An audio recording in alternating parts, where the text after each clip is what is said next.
Hello everyone, and welcome back to some more G-Senjou no Maou with me, Phantom's Y. So, when we last left off, Maou had taken over Sano headquarters, or was in the process of it at least, and Usami and Kyosuke are caught in the middle. My walkie-talkie beeped and informed me the freshest news. Yoshi, computer roomは押さえた。48階はどうだ? All clear, they report. 余分な人質は多ければ多いほど、それも無抵抗な女であることが望ましい。After a while, there was a report from the rooftop. 屋上、確保しました。結構。屋上に人はいなかったか。社員が1名、子供が2人いました。現在48階に移送中です。よろしい。But kids? Did some employees' children sneak in?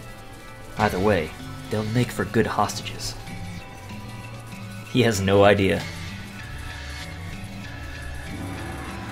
The light indicating the 48th floor lit up.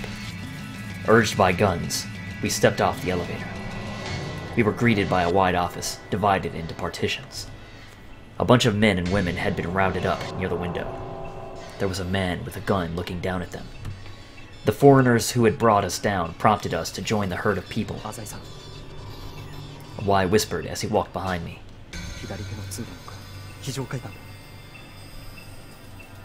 I look over in the direction he says, and there's an emergency light exit. Or exit light, rather. It's about 10 meters away. Wait, what's he planning to do? However, Y didn't care about my apprehensions. Right then, Y began to moan behind me. He falls to his knees. The foreigner behind us points his gun at Y. Stand up, he shouts in English. Y hunches over, holding his stomach in mock pain. The man shouts something again and grabs Y's suit. At that exact moment, I grab Usami's arm. Damn it! Usami almost tripped, but she managed to keep up. Stop! The sounds of a struggle rose up behind us. It was a veritable rain of gunfire, screams, and shouts. I just run in a frenzy. We turn into the passage and jump into the darkness of the emergency corridor. We jump down 2 or 3 stairs at a time in the dim light. Gunshots blare out again. Before my body can freeze from fear, I force my legs into their next step. I hear Usami's rough breathing beside me. Even now, Usami is composed. Thanks to her composure, she was able to notice the incoming footsteps above us. This isn't a game of tag. They're blazing down here with amazing speed. Usami! You keep running! On a landing of the stairwell, I suddenly stop running. Just do it! Our pursuers are already just 1 flight of stairs away. I can hear them breathing like hounds. Stop fucking around! This is no time to be arguing. I frantically run up the stairs I just bolted down. Usami's sobs reach my ears. Yes, this is suicide. I'm making an unarmed stand against gun-toting terrorists. What a silly way to die, but it's rather fitting for a swine such as myself.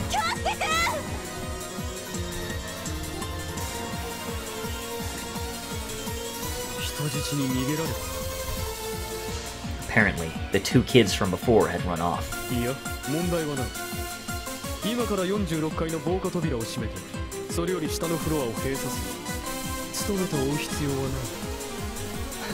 He has no idea.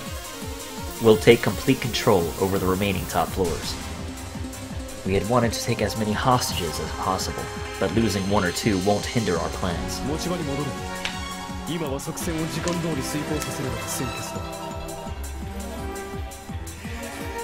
Suddenly, a strange noise echoed in the emergency stairway. An alarm went off, and it was followed by a groaning like a caterpillar backhoe forcing its way around a construction site. Shutters come down. When I turn and look, I see a gun pointing in my direction. The bullet grazes my cheek. I lose my balance and fall to the ground. But there was no second bullet. A thick shutter had come down in front of me, saving us from the pursuers. could finally breathe properly again.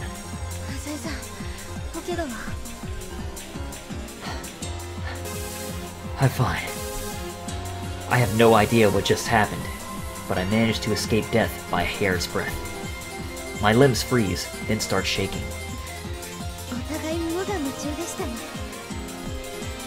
What about Iwai? Usami silently shook her head. There was no way she could know. Another report came in. The kids had indeed gotten away. Apparently, an employee has suddenly attacked one of the men in an attempt to cover for them. They say they beat him with the back of their weapons until he lost consciousness.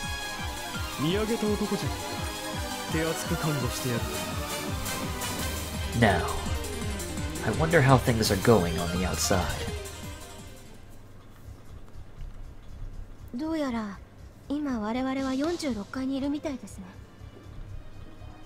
Yeah, and it seems they've taken the place over. I've finally calmed down now. Why didn't you run like I told you to?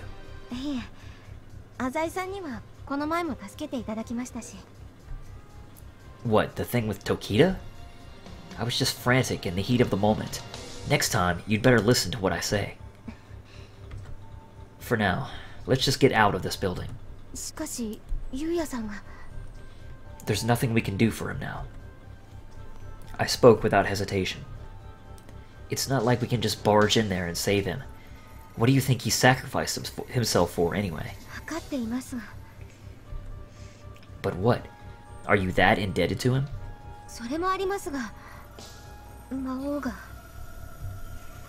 I couldn't help but laugh. Are you still trying to catch Maou? Have you even seen the movie Die Hard? I'm not Bruce fucking Willis. I like that. The boom from the gunshot that grazed me is still ringing in my ears. It's a miracle that we're even alive. Usami finally nodded. She must have realized how desperate the situation is. Right. Let's get out of here. Come on, Haru. I don't want to put you in any more danger. My mouth started moving on its own.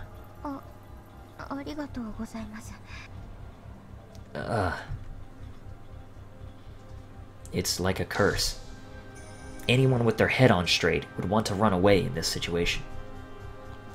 Is all this about the violin? Let's get out of here. We'll just have to leave the rest to the cops.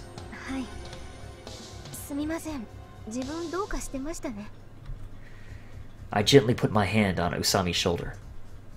They'll catch Maou eventually. Taking over a building is effectively closing off your escape routes.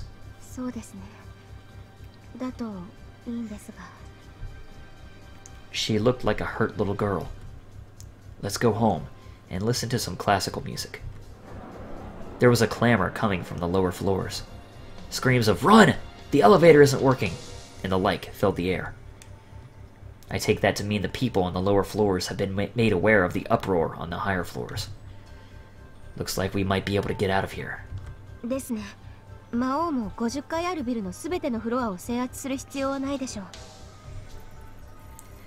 Is she still trying to figure out Mao's reasoning?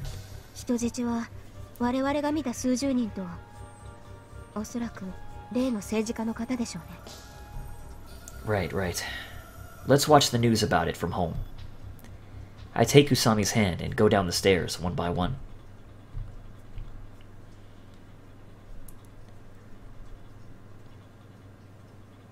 That day, 1:30 p.m. A young police officer in a panic jumps into a police box somewhere along Tomenbetsu City's Central Boulevard. There's trouble! The phrase is shouted several times daily on Central Boulevard. After all, this tiny police kiosk is well known and stays busy. One day in Tomenbetsu's largest shopping center sees thousands of visitors who have lost their way, or worse, one of their personal articles. Come twilight, the police become involved in breaking up gaggles of street-walking prostitutes and any trouble that might arise in the brothels. There are drunken brawls and yakuza battles. The most common duty of the officers at this station undertake, though, the officers at this station undertake, though, is the consultation of rowdy and misguided miners in an attempt to keep them out of trouble. As it was something he was used to dealing with every day, the police lieutenant on duty just continued browsing the sports column of the city newspaper. "It's the drugstore! It's being burned down!" The lieutenant looked up. Several young men stood behind the new recruit, bearing the bad news. He had spoken to each of them many times about their antics. "What do you want?" The boys didn't answer. They were frighteningly expressionless. What the hell was up with that? There was a thumping noise. Behind the now fallen young officer, the blonde-haired boy was holding a gun. The lieutenant had no idea what was going on. Without giving him any time to think, another bullet fired from the barrel of the gun. The boys shout in delight and frolic about. Bang, bang, bang, bang. They were so merry, as if they were playing with firecrackers. That day, 1:35 p.m. Snow trickled down, even in the area of Sano Corporation headquarters. Originally started by Sano itself, the district colloquially known as Central Office now housed businesses from all over the world. It could be called the wallet of Tomenbetsu City. There are a number of narrow roads within a 200-yard radius of the Sano building. It was a system of alleyways that surrounded the building like a network of blood vessels. On weekends, one often saw trucks carrying an assortment of goods through these narrow paths. One large truck sat enclosed in an alleyway. It was parked sideways in the road, blocking the passage. It was almost like an embolism to this vessel. "Listen, you dumbass! What the fuck are you thinking?" A rather crass man approached the truck with a loud voice. He was ready to let the driver have it.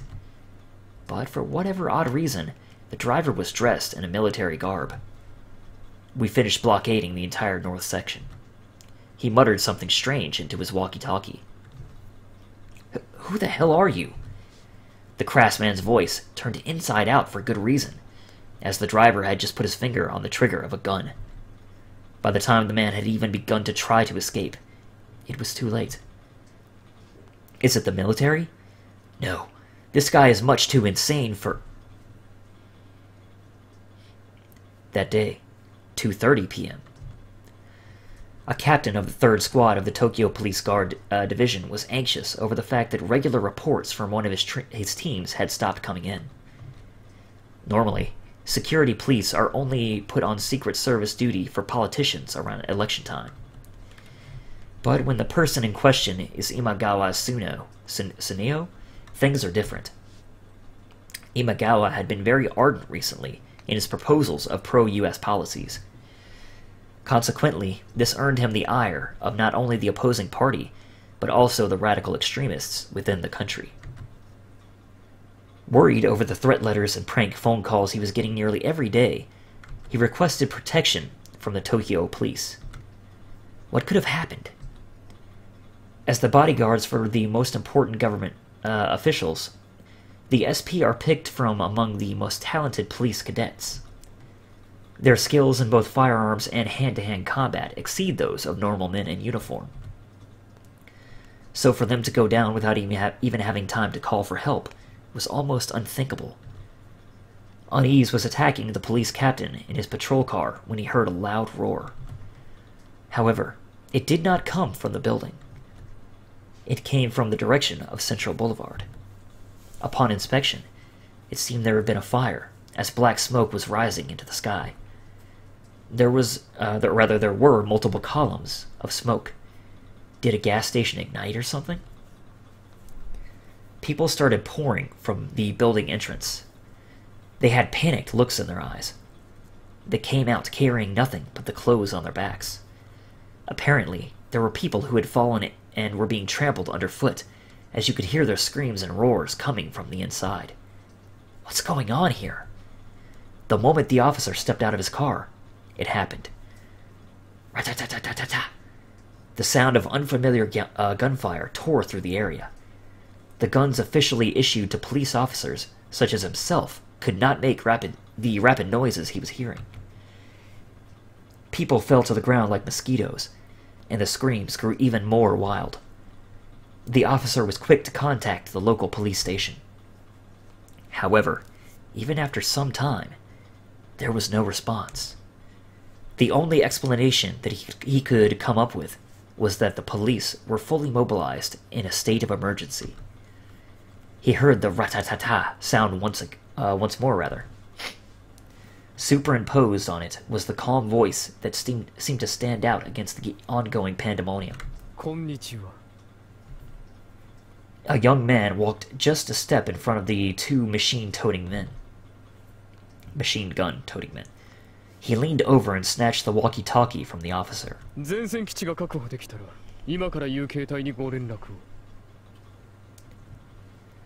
After that, he just boldly walked away. The officer couldn't even speak up. The items that the two men at his side were holding, weren't mere toys. A group of 3 men were randomly firing submachine guns, as if to spur the people running about in a panic.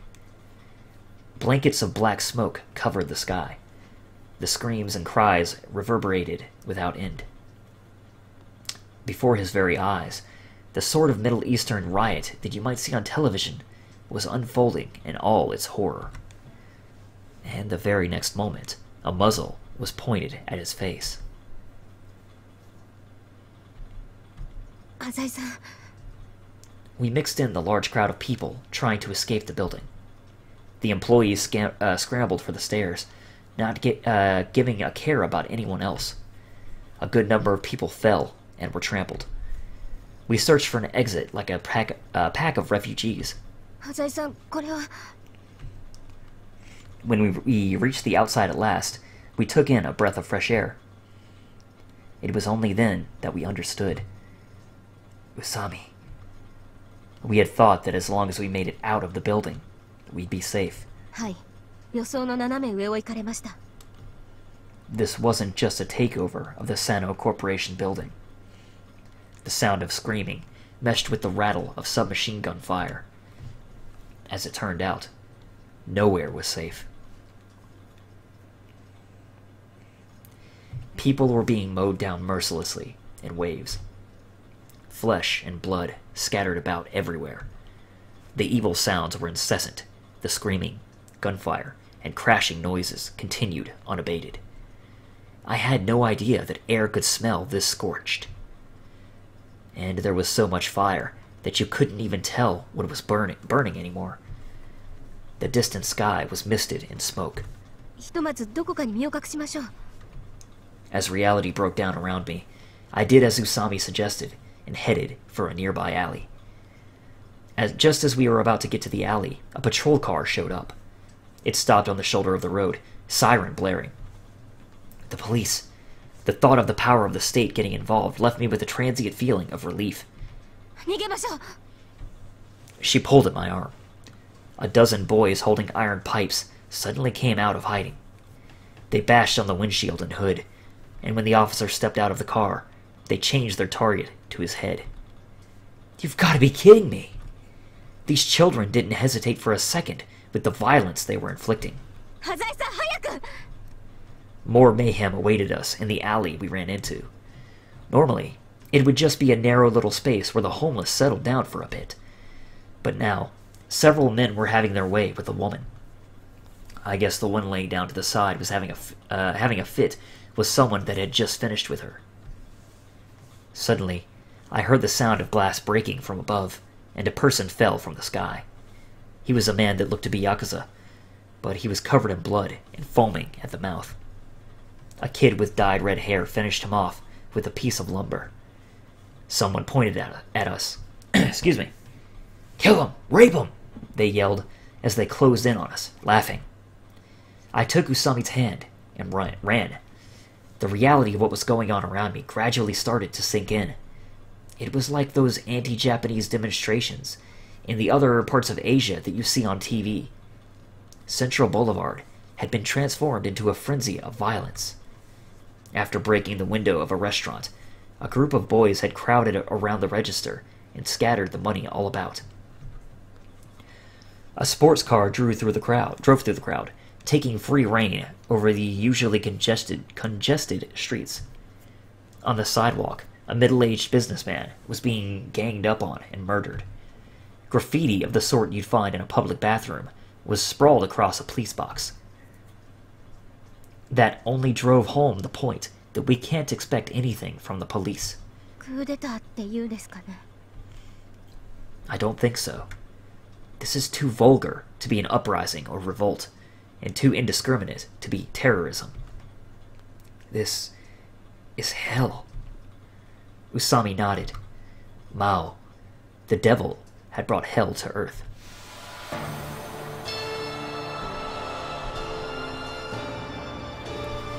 It's just after 4 o'clock. I received a report that the last alley in Central Boulevard had been blocked off. これで山王物産を中心とする半径約3キロの区域は我々の国となった。 We call it Neverland, or the People's Anarchy of Tomenbetsu City. It doesn't matter. What's important is that I succeeded in forging the hell I sought on Earth. Death and destruction enveloped everything in sight.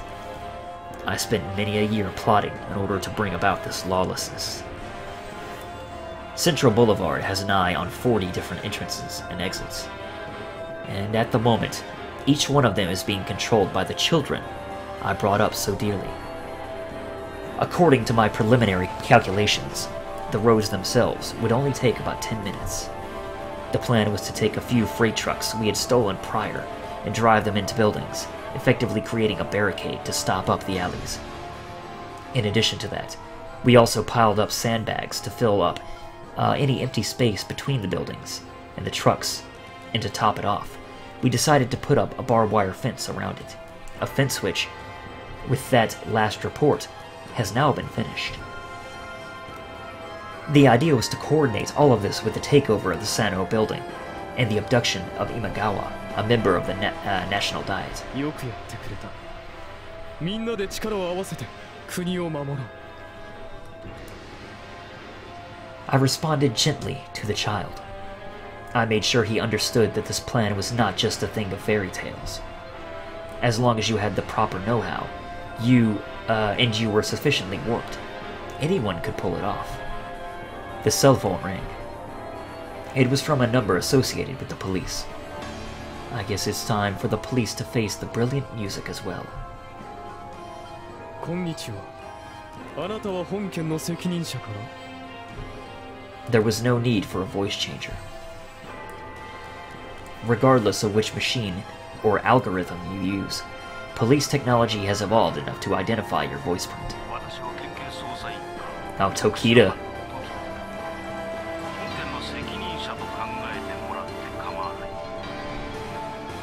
His voice held a sense of dignity and a firm will. This prefecture's special division is on par with the Tokyo Police's special investigations team, or Osaka's martial arts attack team, in terms of capability. They're professionals when it comes to hostage crises, kidnappings, corporate threats, blackmail, and other such cases. When dealing with vicious criminals such as myself, they mobilize with heavy equipment, and then, if negotiations fail, they charge in. はじめまして。時田刑事。いや、警視正。警察の階級に詳しいようだな。君はまさか警察内部の人間じゃないだろうね。 He's a real negotiator, all right. Already going after the juicy details, eh? 私のことは浅井と呼んでほしい。ひょっとしたら公安あたりが実態を掴んでいるかもしれないから。 聞いてみるといい。わざわざすまないね。手間が省けるよ。これと言ってはなんだろうか。こちらがいかにして君たちを包囲しているか忠告してもいいだろうか。ぜひお願いする。現在セントラルオフィスに至るすべての道路を完全通行止めにしてある。歩道も同様だ。ロープを張ってカメラを抱えたマスコミもシャットアウトしている。手際がいいな。事件発生からまだ3時間しか経っていない。警視庁からも応援の機動隊が来ているのかね。細かい説明は不要のようだな。各封鎖地点にはすでに走行車両やサットの移動用バスも待機しているぞ。お見事。では防備の戻そう。ドラッグストア近くの封鎖地点に走行車両を突っ込ませて突入経路を確保したらどうかな。ご指摘ありがとう。だが今川議員の現在地安全が確認できない現状では突入は賢明だな。今こちらでどんな騒ぎが起きているかは知っているの。 Central Boulevard is equipped with various cameras that serve as crime deterrents. さっきカメラから送られてきた映像を見た若手がトイレに駆け込んでいったよ。いやはやまるでこの世の出来事とは思えないな。暴挙に及んでいるのがほぼ未成年だという点に注目していただきたい。承知しているよ。少年たちの行動は無秩序で野蛮そのものだが計画の立案者は実に周到だ。もしこの問題先送りで評判の国の総理が未来を担う少年少女を皆殺しにしろとサット隊に命令できたら、これからは私もきちんと選挙に行くとする。 But even if it weren't minors they were dealing with, the police wouldn't be able to just charge in on a moment's notice. Getting over trucks that tall would be difficult even for a mercenary. You'd make an easy target while you were attempting to scale it. Granted, if they came charging in mindless of losses, they would at least be met with some success. But would the police hotshots in Tokyo find it in themselves to give the go-ahead to such an unfavorable, brute force operation? I still believe my biggest threat to be the military. The Japanese military's hand-to-hand combat capabilities were spoken of even amongst my mercenary comrades as being among some of the best in the world. Naturally, I don't think I'd have much luck going up against such a legitimate army. But using Japanese infantry against urban terrorism is a concept that has only been put to suggestion in recent years. If the fight involves civilians, they won't be able to make full use of their overwhelming potential. There's also the possibility of them dropping in paratroopers, but in a situation like this, you won't be able to tell terrorists from civilians. That wouldn't be all that effective. 虐殺命令が降りてこないことを祈っている。そうならないように私が来ている。話し合いで解決するのが一番だな、時田警視正。我々は味方だな。He returns some dry laughter. いや、浅井には驚かされるばかりだ。君は交渉人のマニュアルなどを熟知しているのか。どうかな。少なくとも無理に会話を引き伸ばす必要はない。私は粗暴犯ではないつもり。そのようだな。つまりあなたが FBI にも留学したエリートだということを知っている。長らく官職についていたこともユキという幼女がいること。参ったな。今私にわかるのは君が日本人で年齢が20代後半から30代前半、背が高くて痩せ型ということだけだ。 They say a truly capable negotiator can discern a person's age, origin, intellect, and state of mind just by hearing their voice. Some can even discern physical features, such as your height and weight. They say listening to the pitch of your vocal cords gives insight to their size. それでは通常の交渉の段階をすっ飛ばしてあえて聞いてみてもいいかな。 Furthermore, they can mask themselves with a versatile, malleable personality capable of adapting to the situation.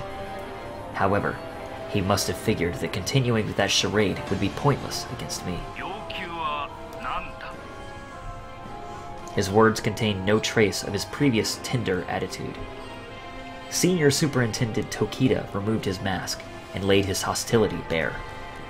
I could feel his drive to catch unjust felons, his pride as an officer, emanating from the other end of the phone. I responded by politely stating my demands. 首相に要求する。今から私が言うものを即刻釈放せよ。and so I went on to name extremist political prisoners one by one. Mixed among them, I listed my father, Samijima Toshikatsu. After all, he was a man who had been long in the past, suspected of being involved with extremists.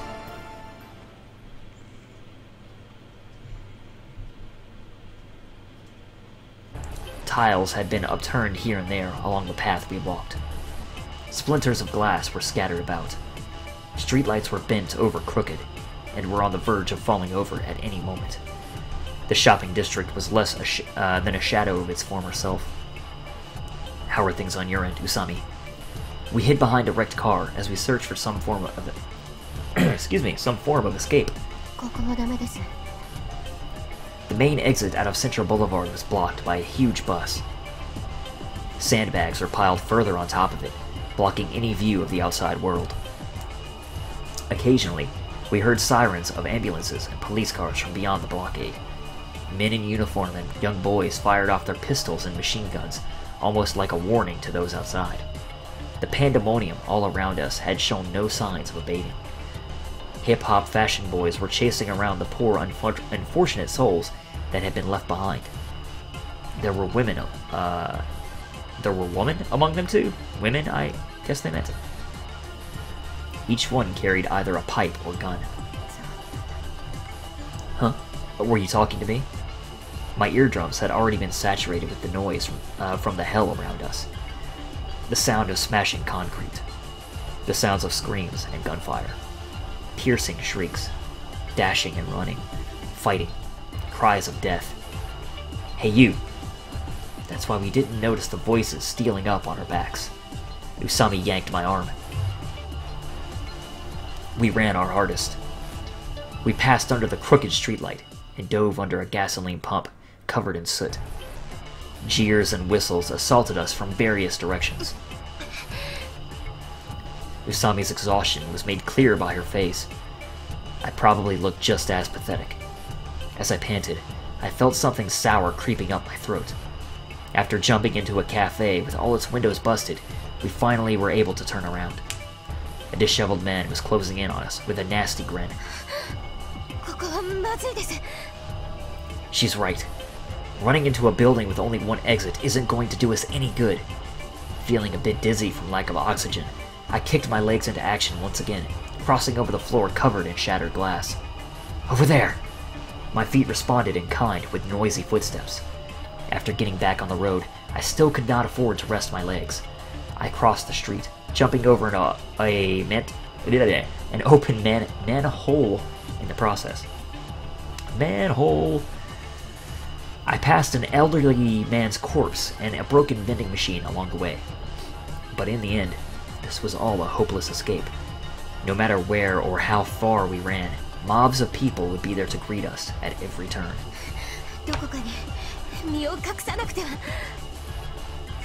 Just the act of running makes us stand out. We turned a corner. There was a department store signboard about 200 yards ahead. Over there! That was the only place we could run. Major department stores have multiple exits, and there should be plenty of hiding places inside. The bathrooms, the escalators, behind racks of clothing. It's not like these little goblins are chasing solely after us. If they lose sight of us, they'll probably just give up. The situation inside the department store wasn't much different from the outside. Display cases had been shattered, and gems were scattered about the floor. We stepped over torn bags and pieces of dismembered mannequins as we searched for a place to hide.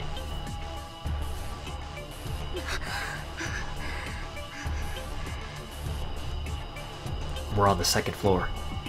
We're trying to hide ourselves in a fitting room. After settling down and catching our breaths for a moment, we take stock of the situation. You're not injured, are you? She smiled weakly. So, what do we do now?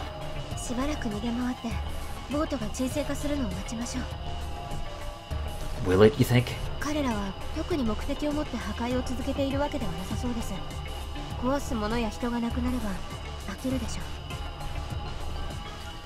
In other words, we should lay low until all the other ducks are done for? Usami tried to breathe as silently as possible as she engaged in deep thought. Huh? I heard footsteps on the other side of the curtain. I immediately held my breath. Her voice and tone gave off the spitting image of an archetypical hoodlum. She must have heard us talking. The footsteps came closer. What should we do?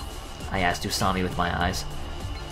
If they find us here, we won't have anywhere to run. Maybe we should just jump out. If we catch her by surprise, it might throw off her aim. I look over at Usami once more.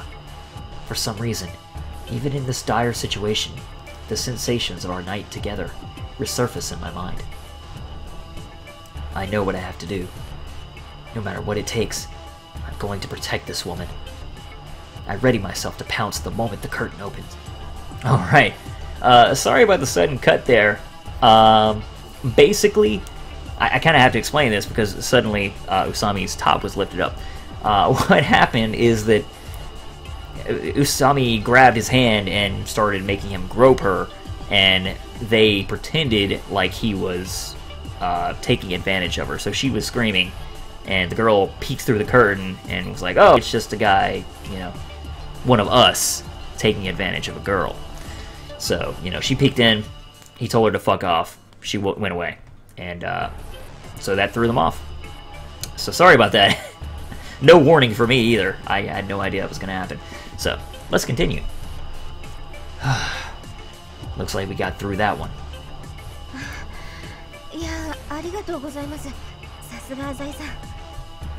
I didn't hurt your arm, did I? She chewed her lip in embarrassment.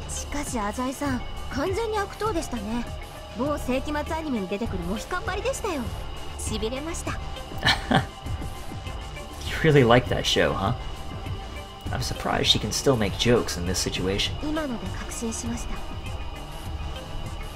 Huh?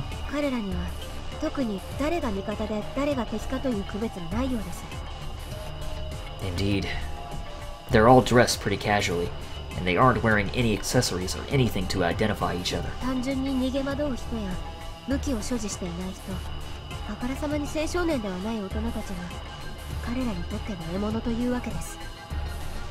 It's impressive that you can make such rational observations at a time like this. I follow your logic, but I can't help but wonder why.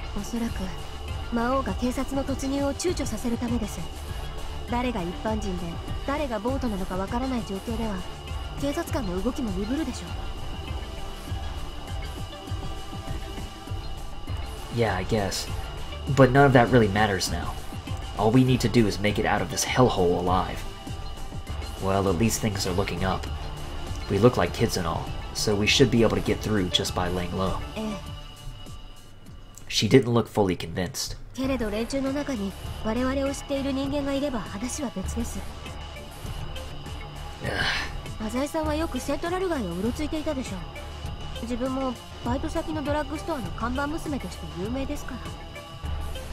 Uh-huh. I still think we should try to hide here until nightfall. Usami nodded expressionlessly. The hero retained her calm face. Her calm in the face of this unprecedented crisis.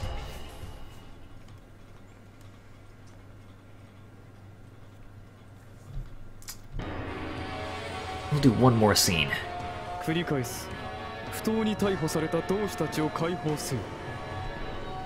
I gave him my demands.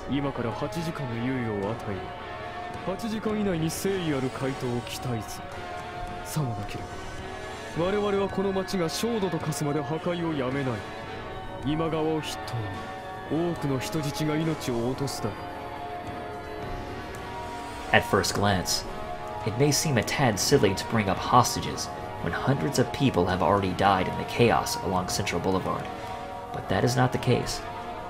The life of a member of the Diet and the life of a citizen are vastly unequal in value. I know of at least 3 huge enterprises, a railroad company, and a road management company that will lose out on certain perks in the event of Imagawa's death. Now then, what sort of counterattack can I expect out of Tokita Yuki's father? The negotiator had no choice but to accept the demands. 質問もいいだろうか。何か君は過激派の一味なのかな。 He's sharp. それ以外の何だと。いや、そうか。すまなかった。 He must have figured out that I was a bit young to be a Japanese radical. Spend as much time as you want profiling me, Senior Superintendent. Kyosuke and Usami are already privy to Mao's true identity. The Yakuza Kyosuke has gotten involved with probably know as well. However, the police are yet to realize that Mao is the mastermind behind this disturbance. At any rate, it should be difficult to get an accurate profile on Samijima Kyohei, a dead man. I've never been in trouble with the police, and I've left behind almost no photographs.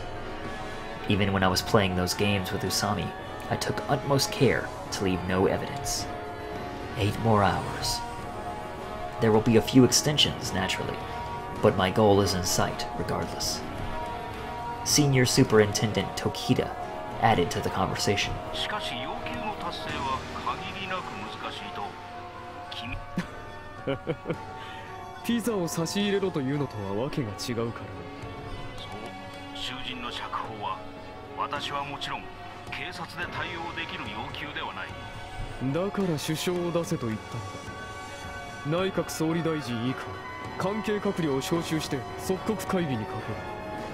報告しておく。ただし8時間以内で意思表明できるかどうか。できるはずだ。現在地方遊説中の閣僚はいない。時間の延長は一切認めない。Negotiators will often make use of reciprocation, basically, theory of psychology, in order to request something from the criminal in exchange for granting their requests. 8時間は1分1秒の遅延も許されない。Among the most common of these requests is an extension on time. 了解した。 I'm sure that despite his acknowledgement, he'll be sure to use every means at his disposal to request an extension on the deadline when the time limit approaches. 時田警視正、私はあなたと交渉するつもりはない。警察レベルで判断できる要求ではないことは重々承知している。したがってあなたは私の意思を伝える連絡役となってもらえればいい。いわばただの友人だ。光栄だな。では友人として私の個人的な見解を述べてもいいだろうか。どうぞ。君の望みが叶えられる可能性はある。 What is he playing at? 政府及び警察は人命を重んじて過去にいくつもの事件で超法規的に犯罪者の逃亡を幇助してきた。1970年の事件などは君にとって恒例だろう。安心したまえとは言えないが勝算はある。だからこそ今すぐにでも街で行われている破壊活動をやめてはどうかな。一般人に死傷者が出ている以上、釈放を検討する会議において反対意見が出ることも予想される。 I shook my head. 犯罪者の釈放について政府が方針を転換していることを私は知っている。先の同時多発テロでは首相がテロリズムには屈しないと声明している。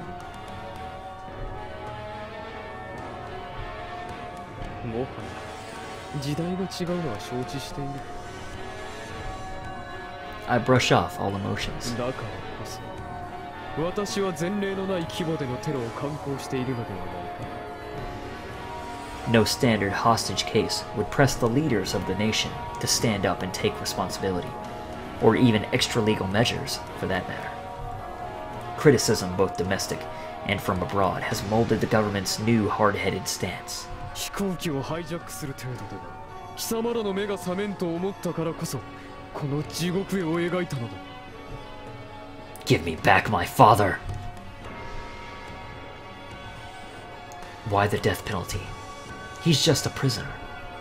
There are murderers who take lives with booze and steering wheels. There are murderers who commit premeditated infanticide. Not one of them is sentenced to death. Bottomless hate and malice welled up inside me. 今回の惨劇は全世界に報道されることだ。さらに我々はインターネット上に殺戮の光景をくまなく流布している。ぜひとも知るがいい。平凡な休日を過ごそうと恋人や家族とショッピングに出かけた矢先に理不尽な死刑がいくらでも転がっている。人事だと思うなかれ。一方的な殺戮が行われているのは紛れもなく平和で治安の優れたこの国だ。我々はいつでもどこの町でも同じような事件を起こす。 An act of unprecedented terrorism. I spent 10 years in preparation for this. A chill and shudder in the spine of the Japanese government, nay, the world. 時田警視さん、約束しよう。要求が満たされれば我々は市内における破壊活動を即刻中止し、以後二度と惨劇を繰り返さない。 My mouth almost slipped for a moment. I almost mentioned that it would be a small price to pay for the release of my father. どうしても政府が対面を保ちたいというのなら非公式な形での海外への亡命とし、釈放はしない、身柄は解放するというわけだ。そういった言葉遊びはお手の物だね。 That proposal was the only compromise I could make. 確認したいことがある。 He spoke in a serious tone. 人質は無事だ。後ほどこの町の商店街のホームページにリアルタイムで動画をアップする。他に質問は？ He did not give an answer. では8時間後、なるべく早い段階での回答を期待する。遅くなればなるほど何の罪もない一般市民は殺されていくのだか